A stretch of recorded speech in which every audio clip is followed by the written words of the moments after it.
Bien, sí me escuchan. Estamos haciendo ingresar a los compañeros. Vamos a ver si siguen entrando. En la medida que le vamos a dejar entrar, que aparezcan. Bien, vamos a empezar con la clase esta. Ya dejamos de entrar. Ustedes han visto ya la bolilla 10 la clase pasada, ¿verdad? Ustedes han terminado con la bolilla. A ver, ¿han visto la 10? Ya les digo eh, lo que me ha comunicado la profesora Estela.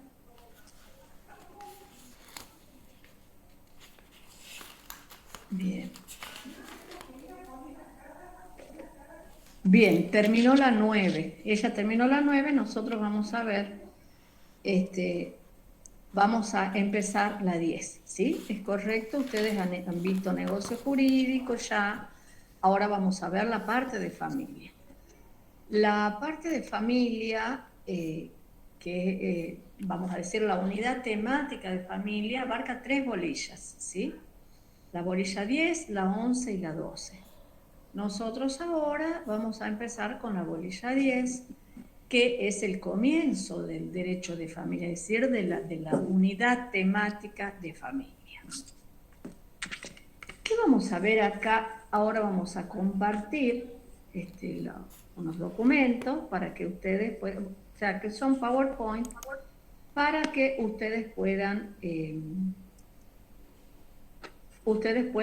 les pueda servir de guía. Lo que yo les digo les sirve de guía. ¿Sí? Bien.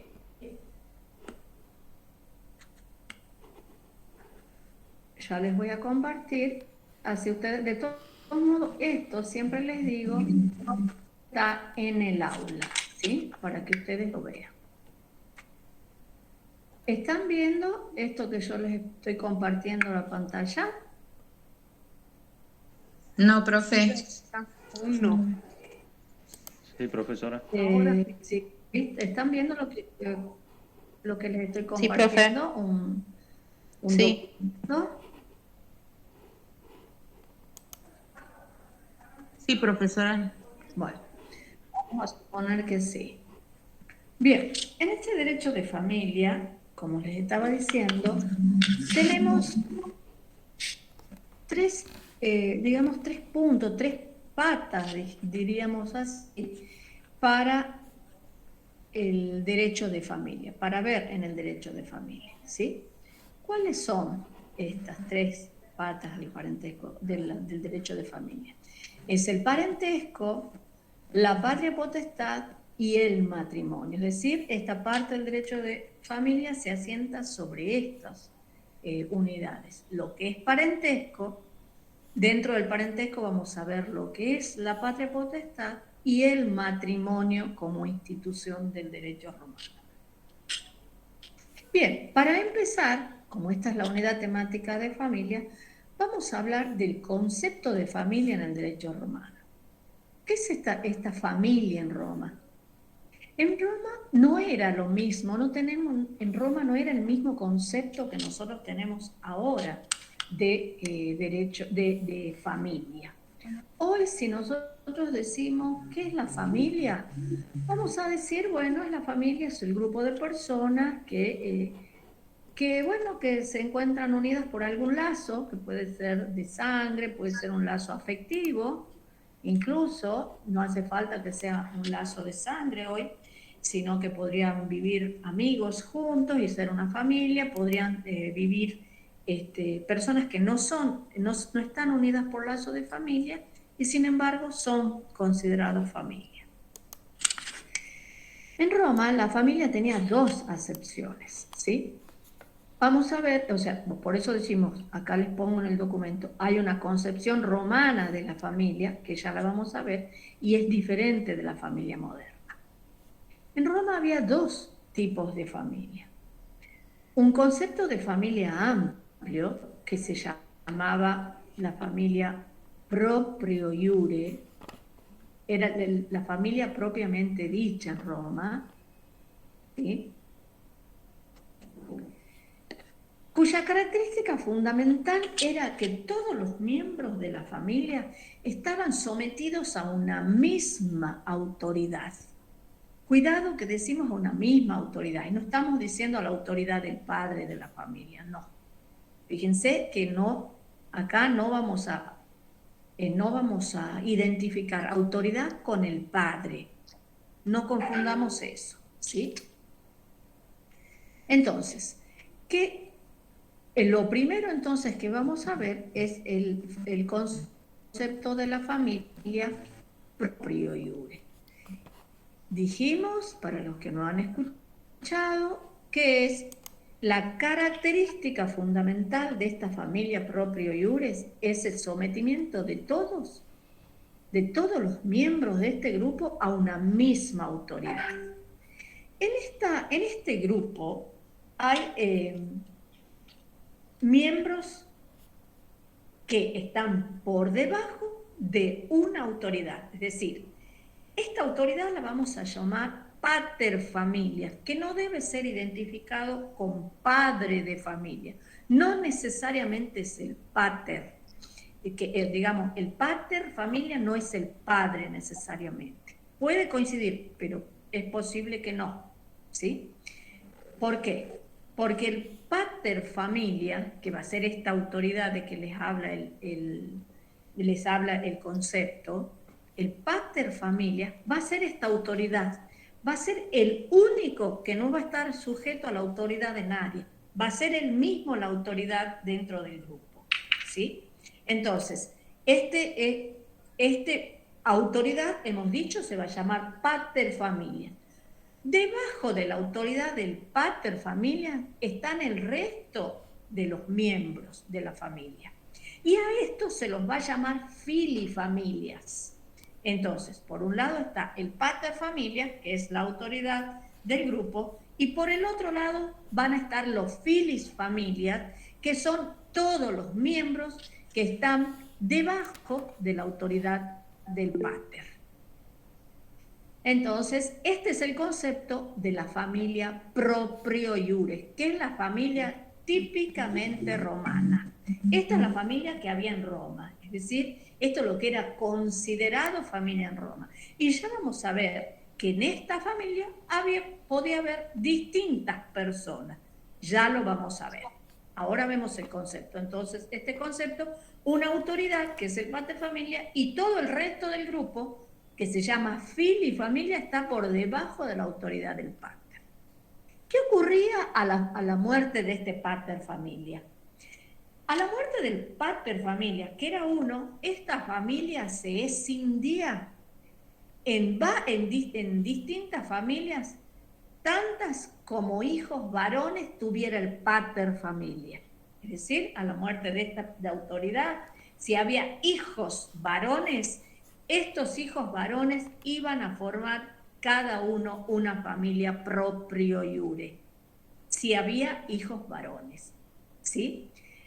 Y a la muerte del pater, estos miembros que estaban antes todos bajo la autoridad del pater, al terminarse esta familia del pater, se repartían entre tantos hijos varones tenían, y todos estos que habían formado parte de la familia proprio iure del pater, o sea, todos estos files familia, a la muerte del pater van a formar una familia comuni iure, ya vamos a ver, ¿sí? Pero a la muerte del pater se escinden entonces esta familia entre tantos hijos varones como tuviera el pater.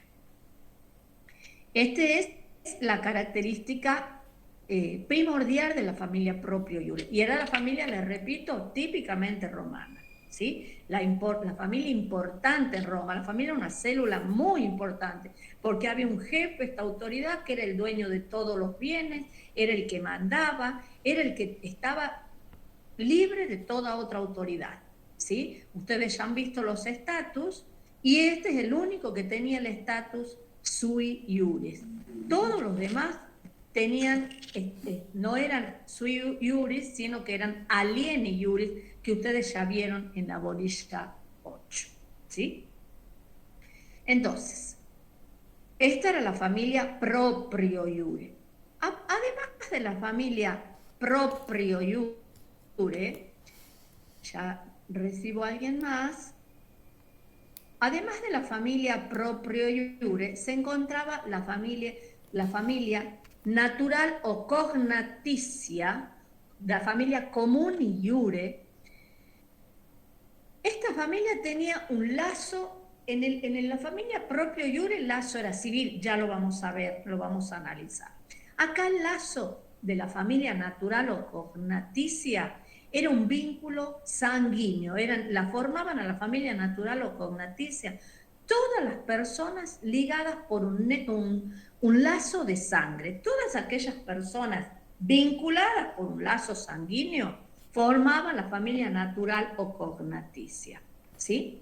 Y relacionándola con la otra, en la otra no necesariamente, en la familia proprio iure, no necesariamente había lazos sanguíneos, ya vamos a ver que podían entrar personas que eran ajenas a la familia natural o cognaticia, o sea, personas que no estaban ligadas al pater por lazos de sangre y sin embargo ingresaban a la familia esta. Por eso se dice que la familia proprio iure, el lazo de parentesco que tenían era un lazo civil. En cambio, en la familia natural o cognaticia, las personas estaban ligadas por un nexo que era de tipo sanguíneo, ¿sí? En esta familia era necesario este vínculo de sangre. En la proprio iure, no. El vínculo era civil, ¿sí? En aquella familia, en la proprio iure, ya dijimos, a la muerte del pater se escindían tantas familias como hijos varones tuviera, y los integrantes a la muerte del pater integraban la familia comuni iure. Eran todos aquellos fili y familia del pater, ¿sí? Bien. Ahora, de esta familia se deriva que ¿quiénes integraban la familia proprio iure. Esto que está acá quiere decir familia proprio iure. La familia, el primer concepto que vimos, ¿sí? La familia proprio iure. ¿Quién integraba esta familia? Así, hemos dicho que acá el vínculo era civil, no sanguíneo. Podía haber sanguíneo, pero no necesariamente era así. Entonces, ¿quiénes eran los alieni iuris libres? La mujer, que estaba casada con mano, ya vamos a ver eso. Los hijos y descendientes por línea de varones, no por línea de las hijas mujeres. ¿Sí? O sea, repito, las mujeres casadas con mano, ya vamos a ver qué es esto. Los hijos e hijas y los descendientes por línea de varones. Acá para que les quede claro vamos a poner hijos, hijas, también la hija era una alieni iuris, una filifamilia, pero los descendientes de las hijas no ingresaban a la familia del padre. Los descendientes por línea de varones, es decir, los hijos de los hijos varones. Y también formaban esta familia los extraños ingresados al grupo. ¿Cómo podían ingresar? Ya vamos a ver abajo, más abajo todo esto lo vamos a ver, lo vamos ampliando al cuadro. Los extraños ingresados por adopción o adrogación, ¿sí? Entonces, esto es fundamental, chicos, porque es una pregunta muy común de parcial. ¿Qué personas integraban la familia del pater, la familia proprio iure? ¿Sí? Y ahí ustedes dirán, la mujer casada con manu, los hijos y las hijas, los descendientes por línea de varones y los extraños que hayan ingresado a la familia del pater por decisión de él, por adopción o adrogación. Ya vamos a ver qué es eso. También lo integraban los no libres, formaban parte de la propiedad del pater dentro de su familia, que eran los esclavos y las personas entregadas sin mancipio, ¿sí? Aquellas personas que eran casi esclavos, que habían sido entregadas al pater para que se cobre una deuda o, digamos, porque hubieran sido entregados por alguna causa al pater, ¿sí? Y que tenían una situación de casi esclavitud. Bien, estas son las personas que integraban la familia proprio iure. Ahora lo vamos a ampliar cuando hablemos del parentesco. Entre estas personas de la familia del pater había un parentesco que vamos a ver que podía ser de distintos modos, ¿sí? ¿Cómo podía ser este parentesco? Este parentesco, ¿qué era? Es lo mismo que soy. El parentesco es un lazo o vínculo entre dos o más personas y que se da en Roma porque podía ser, tener origen en un vínculo civil o en un vínculo natural o cognaticio. Y también el lazo podía ser de afinidad. ¿Qué es esto? Y ahora vamos a ver. Entonces, tengan en cuenta que aquel grupo de personas cuya intención en Roma, ya van a ver que tenían esta estructura de familia proprio iure, podían estar, según el tipo de familia, era el parentesco que tenía, es decir, este lazo que unía a las distintas personas.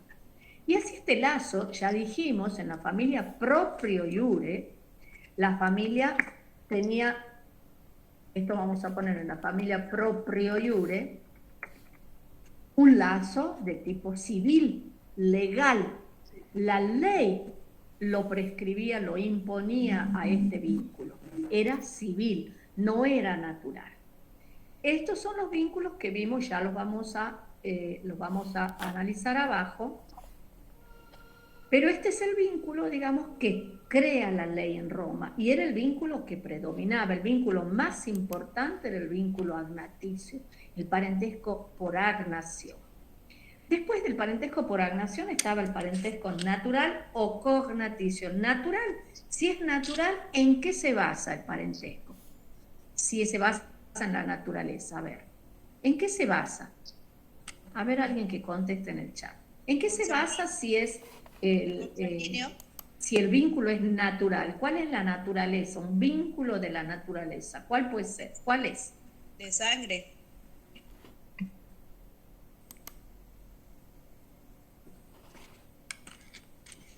A ver, alguien que conteste, están todos muteados.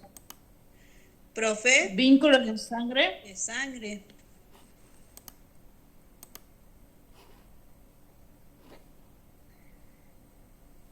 Ahí Mariano pregunta si sería como un cacique el pater. No, bien. El parentesco, María Paula, el parentesco es de sangre, perfecto.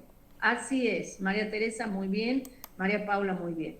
Mariano, no es un cacique, no es esto. El pater era el pater.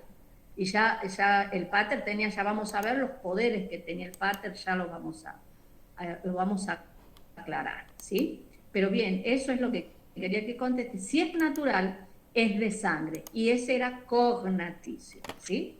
Y el otro parentesco que no lo vamos a analizar, pero es lo mismo que entendemos hoy por afinidad. Es el parentesco que tiene una parte con los parientes de la otra parte, con los parientes de sangre de la otra parte. Es lo mismo que es hoy, ¿sí? Bien, vamos a ver este parentesco por agnación. El parentesco por agnación es el vínculo sanguíneo que une a todas las personas que se encuentran bajo la potestad del pater. Ese es el parentesco por agnación, es el concepto, es decir, hace referencia a la familia proprio iure, ¿sí? Este vínculo es un lazo, entonces, que une a todos los que se encuentran bajo la potestad del pater familias. Justamente, la nota distintiva es la misma que la de la familia proprio iure. Es la sumisión de todos los que están unidos por este lazo de parentesco, sumisión con el pater familia, ¿sí? Y acá aparece esto que les dije, que es tan importante. Las personas que la integran, lo vimos recién. Las personas que, porque esto les pregunto siempre, nos parece, ¿quiénes integran la familia conforme al parentesco por agnación? Y ya dijimos, en primer lugar, la mujer casada cum manu, que es un modo especial de matrimonio. Ya lo vamos a ver. Los hijos e hijas, ¿sí? Hijos e hijas integran el parentesco por alienación, están unidos por parentesco por alienación, ¿sí? Los descendientes por línea de varones, es decir, los hijos de los hijos varones, los hijos de las hijas mujeres, van a formar parte de la familia de la mujer, no integran la familia del pater familia, no caen bajo la potestad del pater, ¿sí? Y también van a integrar acá los extraños que dijimos recién, los extraños que eran los que ingresan por adrogación, los que ingresan por adopción. Estas personas van a formar parte y van a estar unidos por este lazo de parentesco que es la agnación. Bien, a la muerte del pater, estas personas, ya lo dijimos cuando vimos familia proprio iure y lo decimos ahora en agnación, a la muerte del pater, ¿qué pasa con este parentesco? La familia se va a escindir, quiere decir dividir, en tantos hijos varones como tuviera el pater, ¿sí? Entonces, todos los hijos varones van a pasar a formar su propia familia y va a terminar el vínculo por agnación con aquellas personas que no caigan bajo la potestad de por ejemplo, las hermanas de estos hijos varones, las mujeres, no van a ingresar a la familia de los hermanos, ¿sí? Entonces la mujer se convierte en sui iuris. Todos los hijos varones se convierten en sui iuris y van a formar su propia familia. Se van a convertir a su vez ellos en pater familia, ¿sí? Y a la muerte del pater se va a formar entre ellos, ya dijimos, la familia comuni iure, ¿sí?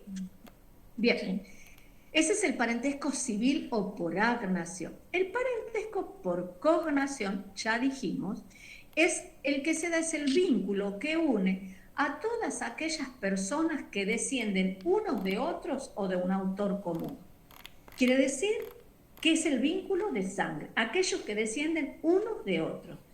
Abuelo, padre, nieto, bisnieto. Ellos entonces están unidos por un lazo cognaticio, un parentesco cognaticio porque están unidos por un vínculo de sangre. Descienden unos de otros. O cuando descienden todos de un autor común. Por ejemplo, todos los hermanos unidos por lazo de sangre que descienden de un autor común, de un padre, unidos por lazo de parentesco, o sea, son hijos de sangre, entonces se va a hacer el parentesco por cognación.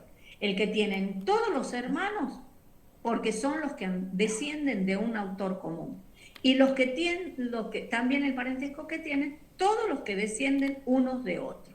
Y así, el parentesco que tienen el abuelo con el padre, con el nieto, con el bisnieto. Y los que descienden por un autor común, les repito, los que son los hermanos, los primos, que descienden todos de un abuelo, los primos, todos aquellos que descienden de un autor común, ¿sí? Los hermanos, los primos, se va abriendo el espectro, ¿sí? Entonces, ese es el parentesco por cognación. Muy importante que lo entiendan y muy importante que lo sepan explicar o que lo entiendan bien porque vamos a ver, seguramente les va a tocar en alguna parte del parcial, ¿sí? Bien. ¿Alguna pregunta en relación al parentesco? No.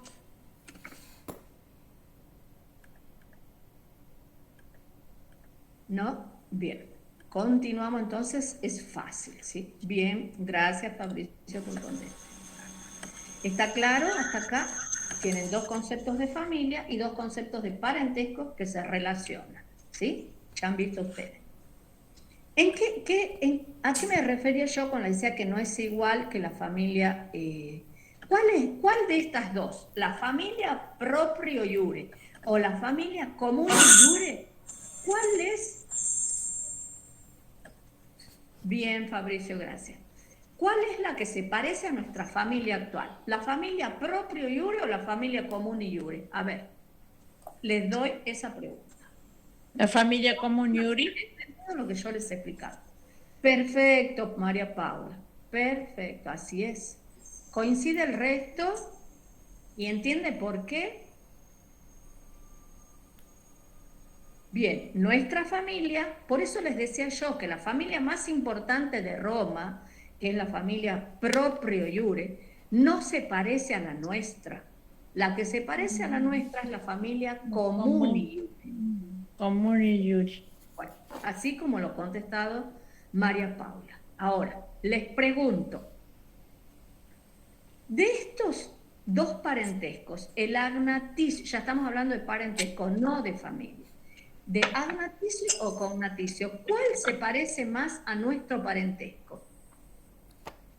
Al agnaticio.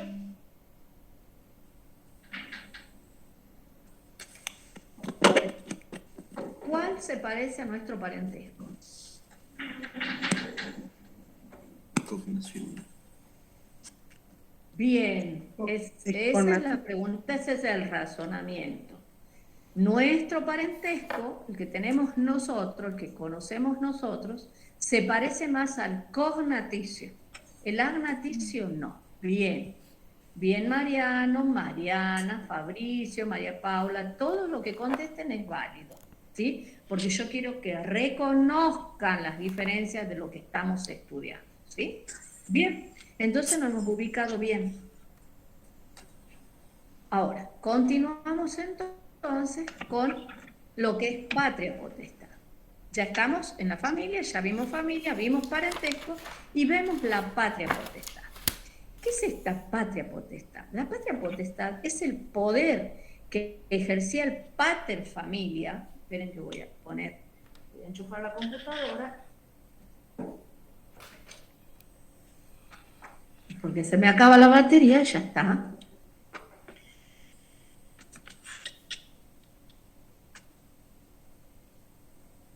Entonces estamos viendo esta, digamos, ahora la patria potestad, este poder del pater familia sobre los fili familia, es decir, sobre todas aquellas personas que se encuentran bajo su autoridad. Recuerdan que dijimos que la familia hay una autoridad que es el pater familia y el resto son todos fili familia. El pater familia es el único sui iure y el resto son todos alieni iure, ¿sí? Eso está claro, entonces. Este poder que tiene el pater familia, vamos a ver, es un poder que tiene sobre los miembros del grupo y vamos a ver que en Roma, a ver, primero que había distintos modos de caer bajo la patria potestad del pater. Ya vamos a ver los poderes del pater. Había distintos modos de que el pater adquiriera este poder. ¿Por qué una persona quedaba bajo la patria potestad del pater familia en Roma? Y ahí vienen los modos de adquisición. El primer modo normal era el nacimiento, es decir, el nacimiento de una persona que había nacido dentro del matrimonio del pater y nacido de un matrimonio romano, de un matrimonio típicamente romano, porque eran los únicos que podían tener. A ver, ¿quiénes eran los que podían tener un matrimonio romano en Roma? A ver. Los ciudadanos. No. Era una clase social, que lo vieron en la bolilla 3, que podían tener un matrimonio típicamente romano. A otros no se les estaba permitido tener un matrimonio en Roma. Lo dijimos. Los patricios. Lo dijo la doctora Estela. Exactamente, muy bien, Mariano. Los patricios. ¿Y quién más dentro del... Había dos clases sociales, ¿verdad? Los patricios y los plebeyos. Bien. ¿Y qué? Eso en cuanto a clases sociales. ¿Y quiénes en cuanto a los estatus? ¿Qué persona podía tener un matrimonio válido en Roma? ¿Qué estatus tenía que tener? Status libertatis, status civitatis y status familiae. Eso lo han visto en la bolilla 8. ¿Cuáles eran los estatus? Los estatus son 3. Y en Roma, para cualquier institución romana, tenían que tener los 3 estatus. Para contraer matrimonio, para tener un hijo, un justus, ¿Cuáles eran los 3 estatus? Lo tienen en la bolilla 8. ¿Cuáles eran los 3 estatus? Lo digo yo, pero es básico, ¿no? Es básico esto, les aviso que es básico. Lo han visto con la profesora Estela el miércoles pasado. Libre, ciudadano y sui iuris. Es las únicas personas. Bien, bien, Ariadna, bien.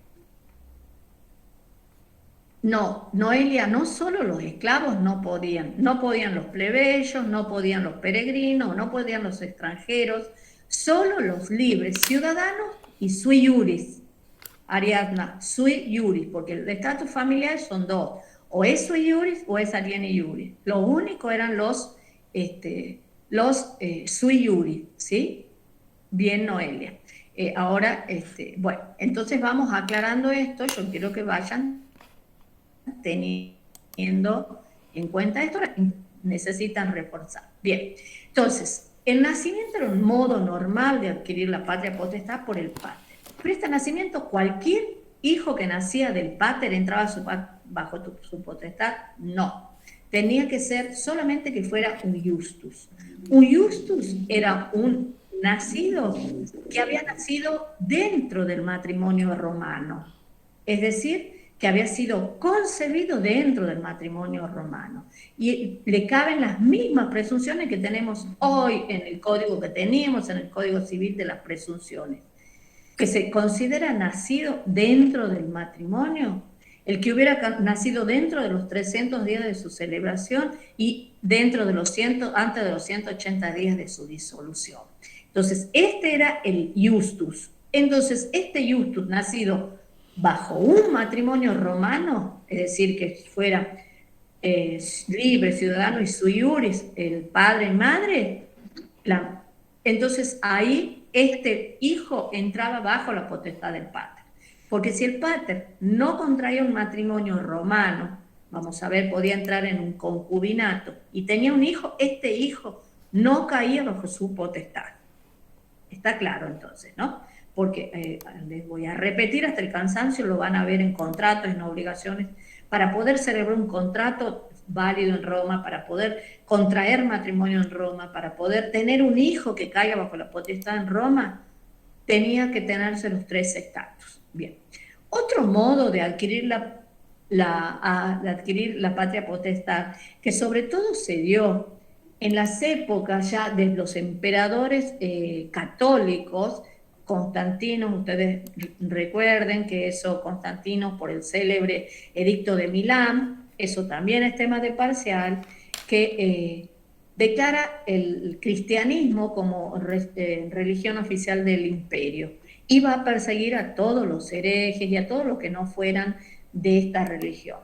Entonces, a partir de ahí se favorece que se pueda legitimar a ciertos hijos que no habían sido concebidos en un matrimonio romano, ¿sí? Entonces, ¿qué casos había? Los casos, primero que tenía que prestar el consentimiento, si este hijo ya era adulto y no formaba parte de la familia del pater, debía prestar su consentimiento, ¿sí? Para poder ingresar a la familia del pater.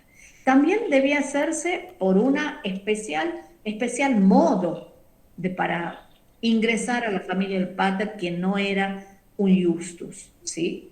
Había que,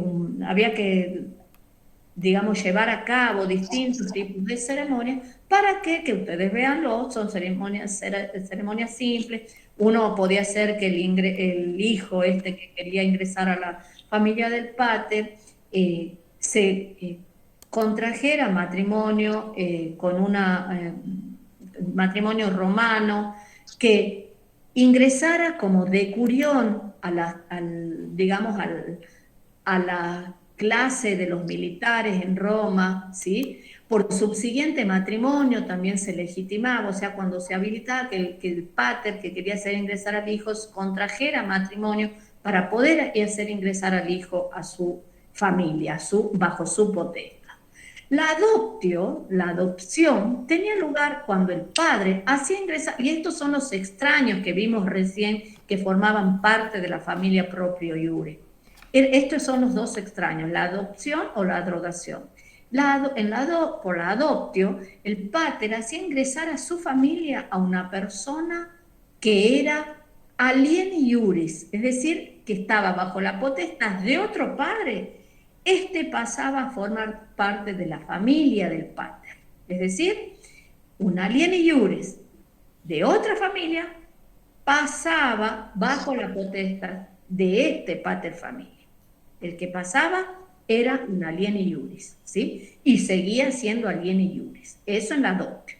En la adrogatio, se trataba de un sui iuris, es decir, un pater familia, que podía no tener familia, un pater familia, y pasaba a la familia de este pater, pasaba como alieni iuris. Este es un caso de capitis de minutio mínima, en donde se produce un cambio en la situación de familia. De ser un sui iuris, pasa a ser un alieni iuris bajo el pater. Repetimos, para que no se confunda. Estos son los casos de que se produce el ingreso de los extraños a la familia del pater. ¿Cuándo se da esta situación? Vamos a ver, quiero que lo entiendan bien. ¿Cuándo se da esta situación? Por adopción. No sé, quisiera saber si me están viendo.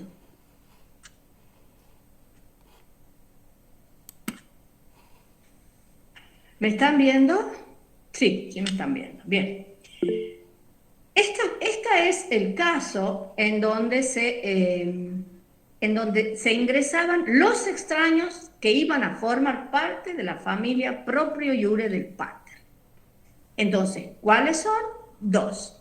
La adopción y la adrogación. ¿Qué es esto de la adopción? La adopción se daba en el caso de que un alieni iuris pasaba a formar parte, un alieni iuris de otro pater familia, de otra familia, pasaba a formar parte de la familia del pater, ¿sí? De este pater. Entonces, alieni iuris pasaba a la familia del pater y seguía siendo alieni iuris. Salía de la potestad de un pater y pasaba bajo la potestad del otro.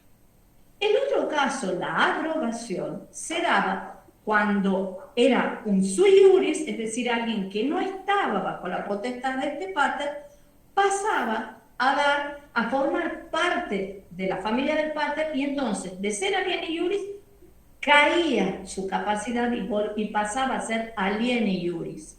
Ya no era más pater familia, se había convertido en un alieni iuris, en un fili familia. ¿Qué implicaba esto? ¿Tenía consecuencias? Claro que tenía consecuencias. ¿Por qué? Porque acá hemos dicho que era pater familia, y si era pater familia tenía bienes, tenía un culto, tenía todo lo que podía tener un pater familia. Al pasar a ser alieni iuris, todos los bienes pasaban a poder del otro pater familia. ¿Entienden la importancia de esta situación? ¿Y por qué, dirán ustedes, por qué quieren de ser libre pasaba a estar bajo la potestad del pater? ¿Por qué? Porque muchas veces este pater tenía muchos bienes y a veces no tenía herederos. Entonces a este pater familia que tal vez no tenía tantos bienes, le convenía pasar a la potestad del pater para tener bienes cuando el pater se muriera. Muchas veces el pater cuando no tenía muchos herederos, se buscaba herederos incorporando extraños a su familia. ¿Está claro entonces? Eso es lo que es este tipo, digamos, cómo se caía bajo la patria potestad del pater, los distintos modos. ¿Está claro?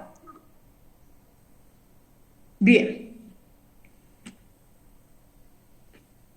Volvemos a compartir.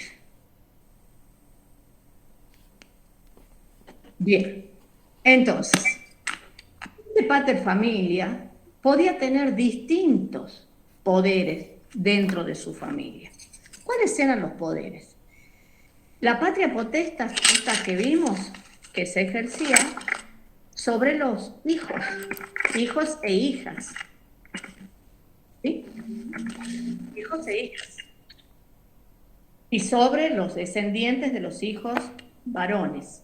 ¿Sí? La manus maritalis sobre la esposa, casada con mano, que ya vimos que formaba parte de la familia del padre. La dominica potestas, que era sobre las personas, sobre los esclavos, se ejercía la dominica potestas. Dijimos que los esclavos formaban parte, eran una cosa del pater, que estaban bajo la autoridad y el dominio del pater. Esa es la dominica potestas. El mancipium es el poder que tenía el pater sobre aquellas personas que se le entregaban al pater y que tenían casi calidad de esclavos, y que estaban bajo la autoridad del pater familia, ¿sí? Muchas veces en pago de deudas, a veces cuando tal vez personas entregadas en noxa al pater. Y el dominio sobre las cosas. Estos son los poderes del pater familia. Estos son, también pregunta de parcial, ¿cuáles son los poderes del pater? ¿Y sobre quiénes lo ejerce?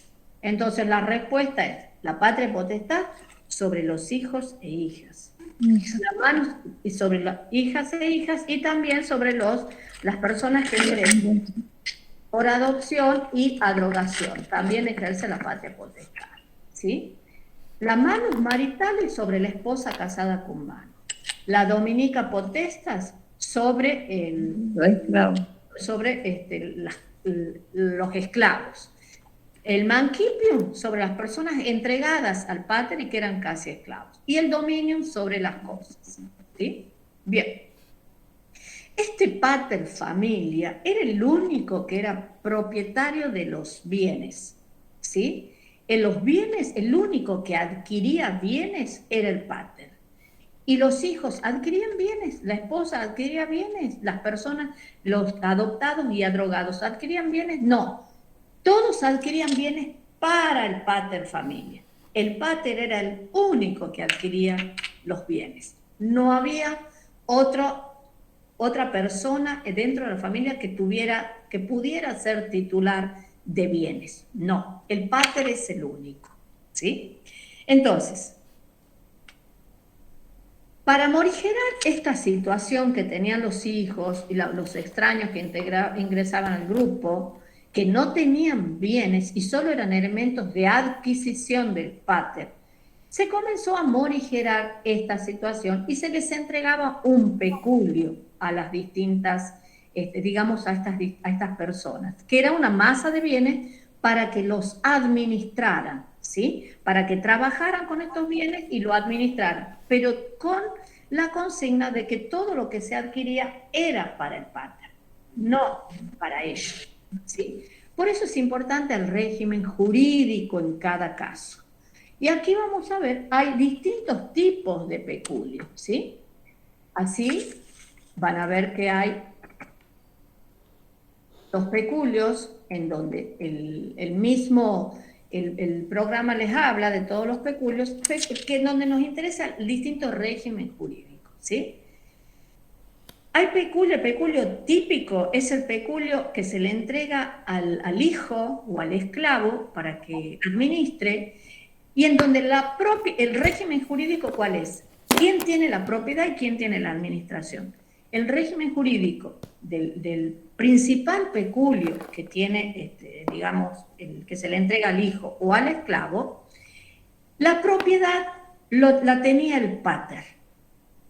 Y el hijo a quien se le entregaba el peculio solo tenía la administración, ¿sí? O sea, el pater seguía siendo el dueño. Y el hijo solo, o esclavo, solo tenía la Administración. administración, ¿sí? Bien. Hay otros tipos vamos a ver que hay otros tipos de peculio, que son el peculio castrense, cuasi castrense o el adventicio. El profecticio es el principal, en donde el pater conserva la propiedad de los bienes. A diferencia de lo que ocurre en nosotros, ya está el peculio castrense y el cuasi castrense que tienen el mismo régimen jurídico. ¿Cuál es este régimen jurídico? El peculio castrense es el que el hijo, cuando el hijo obtiene bienes de las guerras, de la intervención en las guerras, entonces de los botines de guerra, él adquiere bienes. Entonces, estos bienes van a pertenecerle al hijo. Pero ¿a dónde se ve que son peculios? En que si el hijo se muere sin dejar herederos, esos bienes pasan directo al pater. ¿Sí? Entonces, ahí se ve que los bienes, digamos, no tenían los hijos un derecho de propiedad perfecto, sino que mientras vivían podían usar de esos bienes y eran de propiedad de ellos, pero si morían, pasaban al pater como si siempre hubieran pertenecido al pater. Por eso eran peculios. Lo mismo se da en el castrense y en el cuasi castrense. El cuasi castrense era aquellos bienes que obtenía, o emolumentos, es decir, sueldos, que percibía el hijo por trabajar en el imperio romano, es decir, por trabajar dentro como funcionario del emperador, con alguna función de carácter administrativa dentro del imperio. Tenía el mismo régimen. Y el peculio adventicio era aquel peculio también en donde recibía, pero no del pater. El hijo no recibía del pater el peculio, ¿sí? Después todo eso se va morigerando y van a ver que cómo esto se va evolucionando hasta llegar a que los hijos tienen alguna capacidad de tener los bienes, ¿sí? de ser titulares de los bienes. Esta es una evolución. En un primer momento el pater era el único que tenía los bienes. Después, en una evolución posterior, se les da los peculios y después ya llega el momento en que los hijos tendrán la propiedad de los bienes. Bien. Vamos a ver un poquito de la bolilla de matrimonio y vamos a completarla el lunes, ¿sí? En el matrimonio hay una diferencia entre el concepto de Roma y el concepto actual de matrimonio. ¿Por qué? Porque hoy el matrimonio es este vínculo civil que tenemos de dos personas, digamos, que se celebra en una oficina digamos, que establece la capacidad de constituir este vínculo, ¿sí? En Roma, el matrimonio no se contraía por un vínculo civil, no, era muy diferente. El matrimonio era este lazo que unía a un hombre y una mujer, y allí era hombre y mujer, cuando se unían con las intenciones de procrear. Es decir, el matrimonio tenía una específica función que era la procreación, ¿sí? A diferencia de lo que es el matrimonio actual, que es un vínculo civil. Aquí no. Aquí había dos elementos, un elemento objetivo y el subjetivo. ¿Qué es esto del elemento objetivo? El elemento objetivo era la convivencia. Hombre y mujer debían convivir para considerar que estaban viviendo en matrimonio romano, que tenían un matrimonio romano, ¿sí? Tenían que convivir marido y mujer bajo el mismo techo. Y un elemento subjetivo, que era la intención que tenían estos contrayentes de vivir como marido y mujer.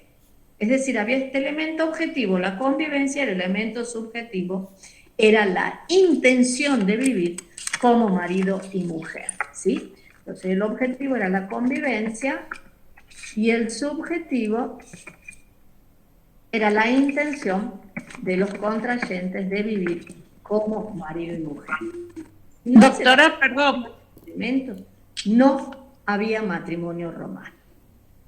Este matrimonio había matrimonio cum mano y matrimonio sine mano. Nosotros, por las implicancias jurídicas, vamos a ver el matrimonio cum mano, porque el matrimonio sine mano era un modo que tenía el pater de procurarse hijos sin hacer entrar a la mujer bajo su familia. Este matrimonio cumano se podía celebrar de 3 modos distintos: la confarreatio, la coemptio y el usus. La confarreatio eran procedimientos simbólicos en donde que se celebraba entregando un pan de trigo a las, digamos, entre los contrayentes. Justamente este pan de trigo se llamaba farreu, por eso se habla de confarreatio, ¿sí?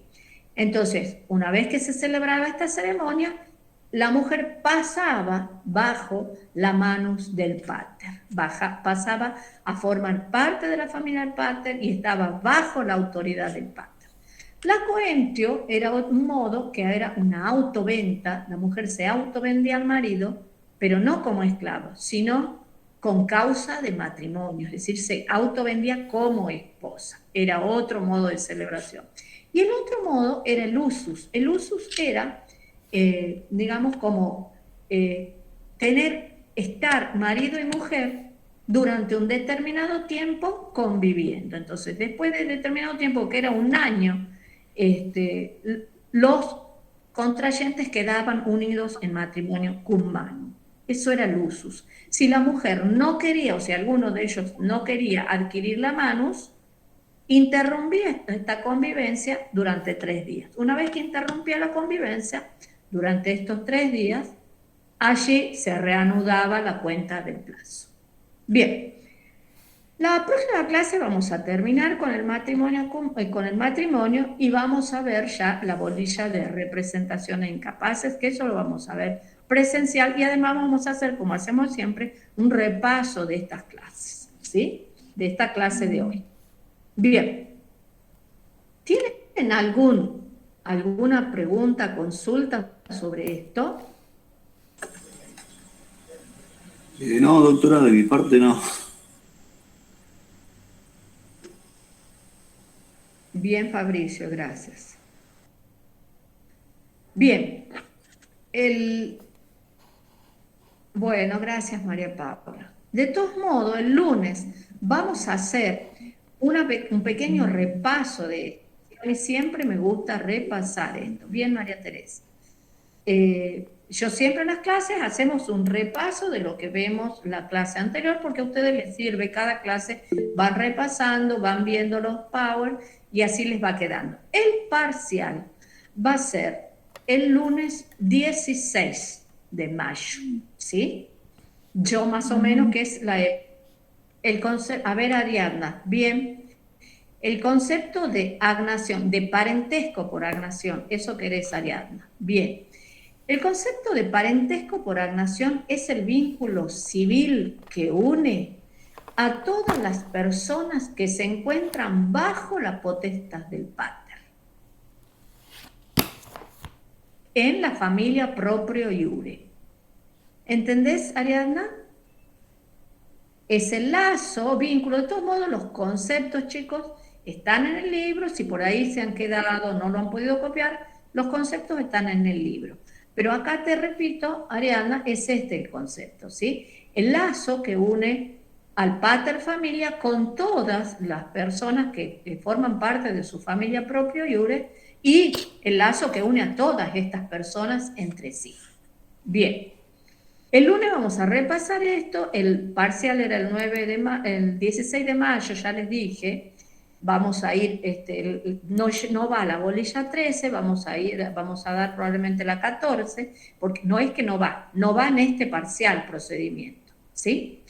Y ya saben que la facultad nos ha impuesto que tiene que ser presencial, así que vamos a cambiar el modo de tomarlo, vamos a rendir presencial. Es probable que nosotros